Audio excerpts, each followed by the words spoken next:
Settl, ladies and gentlemen.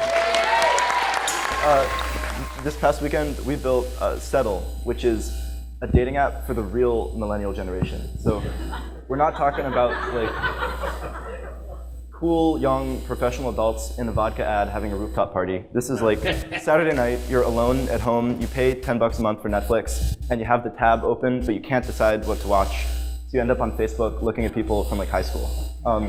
And that's okay, we get that, Settl gets that. And Settl gets you, and we're not about to try to force you to be someone that you're not. So just be yourself, and we'll try to find someone who can put up with that. We're gonna jump right into a demo. A very typical user, Matt, forced himself to go to a friend's party. For the first 10 minutes, he actually thought he was having fun. Turns out he wasn't. He's been alone in the bathroom for the past half hour looking at the pattern in the floor tiles.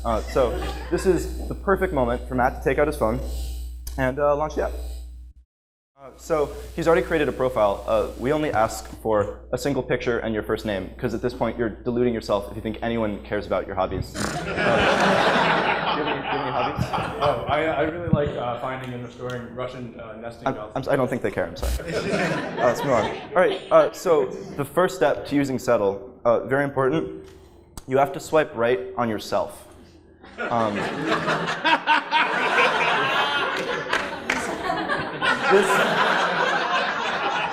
It's very serious. This signifies acceptance. It means you know you deserve this, and you're ready for whatever comes next. So let's go ahead and do that. Perfect, wonderful. All right, so here's a first prospective match. Brittany, 25. She actually looks really happy in that picture, so I'm going to assume it was taken a while ago. Whatever. All right, so as Matt begins to swipe, you'll notice something happening. At Settl, we try to really push a culture of acceptance and positivity for abandoning relationship expectations. So whether he swipes for or fine, we'll go to the right either way. That's what you're saying. Right, so you might say, does it really matter if it goes either way? But like we know you people love swiping, so we have free unlimited swipes for you. Really big change. They don't matter. We assume you aren't going to talk to most of these people anyways, so we just match you with the first person you come across, and that's your only match. So it looks like Brittany was his first one. She accepted. It's the only possible outcome. Not that surprising. So let's go into that conversation. Matt can think about typing something, but we're guessing he's just not going to do it. So up at the top, you see that bar. That's slowly counting down. If neither Matt nor his match sends a message, it's going to check their schedules and find corresponding free spaces and automatically create a date at a place that sells expensive toast. Equidistant between them, very convenient. There we go. He's got nothing before and after it. Perfect. Right. So he's gonna go to it. He has nothing else to do. His phone will ping him, and he'll be fine, and he'll go do it. All right, great. So he's gone on his date. Now we go back to the app, and it's gonna ask him how his date went, from 1 star, which is the worst, to 5, which is best. And then he can enter what he feels is appropriate here. And how it works is he's going to hit submit at the bottom, and it's going to send the information to our servers where we put it in a database and then immediately delete it because we don't care how your date went. We just don't care. Okay. And there you go. It kicks him right back to the starting page. So that's Settl. Not only is it what you deserve, it's all you're going to get. Thank you. Judges, you can ask any questions that you have of the team. Yeah, I have one question. Will you have access to data on your phone? And if so, specifically desperate late night sex messages to tailor the service? We do that, but you'll also see that we see what apps you have installed, and if you have sad millennial garbage apps, we know what to cater towards. Yeah. I'm really impressed, first of all. It looked beautiful, and your jokes were so funny. Thank you. Those are not jokes. You're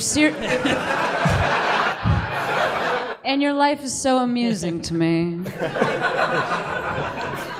I just have a question about safety, specifically safe sex, when you're looking at an app like this, I'm assuming all these dates are going to end in bathroom sex.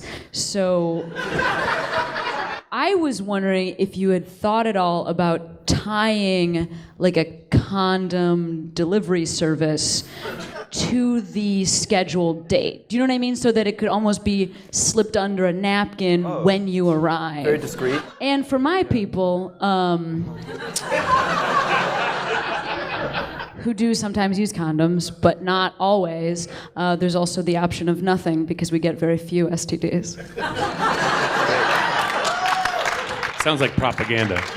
Yeah. We had something set up with Uber, but unfortunately the deal fell through like just before this. So you'll have to provide your own, or not.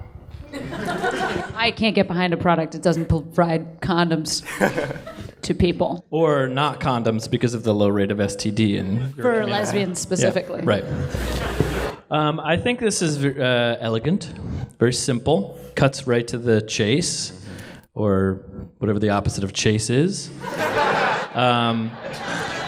But I think people enjoy mindlessly, to a degree, scrolling through photos and also being able to mindlessly obsess over which photos of themselves they put up. I think that is at the heart of any kind of narcissistic enterprise.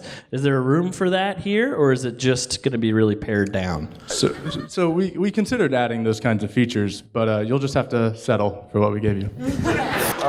I have, as the journalist in the room, I have two questions. One is, what's your business model going to be? Like, how would you make money on this thing? And the other question is, are both of you guys virgins? So as a startup, you see the lack of a last vowel. Our business model revolves around people like you giving us money. Yeah, revenue isn't really a concern. It just happens.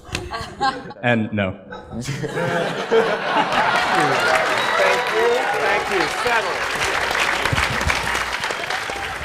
Is there any functionality for peer-to-peer quests, i.e. pranking people? So right now, yeah, we're in the market of people who don't have friends, but I do think that when we do move into the market of people who do have friends, then I think we'd like to add that, yeah. Oh my God.